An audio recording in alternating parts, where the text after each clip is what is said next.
झाले. तिकडून ती मंडळी युद्धाला आली, हा गडी एकटाचे. त्यावेळेस कुंभकर्णाचं वाक्य आहे, लोकांनी पाहिलंच नाही नीट. कुंभकर्ण म्हणतो, जो सगळ्यांच्या दृष्टीनं कुंभकर्ण कसा आहे, झोपाळू. त्याचं पहिलं वाक्य आहे, ही दुर्बुद्धी रावणाला सुचली कशी. तुम्ही बारीक अभ्यास करा, ही दुर्बुद्धी रावणाला सुचली कशी. का त्यानं हे करायलाच लागत नव्हतं. का रावणाकडे आसुरी संपत्ती आहे, पण ज्याची बायको बळवली त्याच्याकडे दैवी संपत्ती आहे. आणि दैवी संपत्ती पुढे आसुरी संपत्ती टिकू शकत नाही. ते दरबारात गेलं, रावणाला दोष पाडला त्याने. तुला कोणी हे कुठे सांगितले होते, 80,000 बायका होत्या, काय ती बाई पळवाया वाचून चाललं होतं. बरं आणली तर नेऊन द्यायची, हे कुठाने करायची काय गरज होती. ते गेलं चांगलं सांगा. ही श्रीमंत माणसं डोक्यात येडपाट असतात, येडपाट असतात म्हणून त्यांच्याकडे लक्ष्मी असते. त्या रावणाने त्याला सांगितलं, मी तुला युद्धाला बोलवलंय का मला अक्कल शिकवाय बोलवलंय, तुम्हाला डोस पाहिजे तो का, नेऊन दे.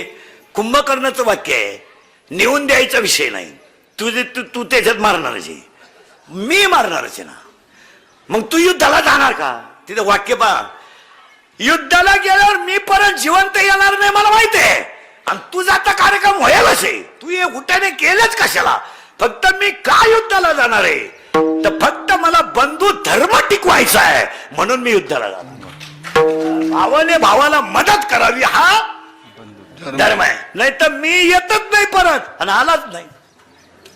तोही आला नाही, हाय आला नाही. याला 16व्या अध्यायात इतकं सुंदर उत्तर आलंय. 16व्या अध्यायात असं उत्तर आलंय, दैवी संपत्तीमध्ये 26 गुण आहेत, 26, आणि आसुरी संपत्तीमध्ये 6 गुण आहेत.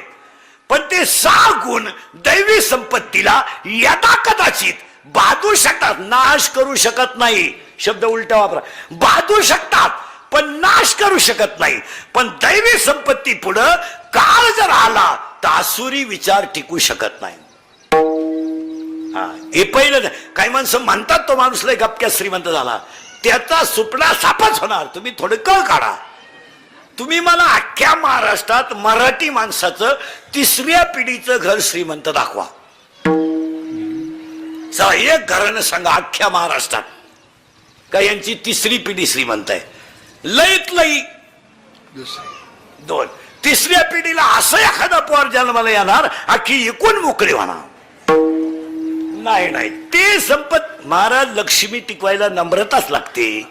असं चालत असतं का. बोगस लक्ष्मी चालते का कधी.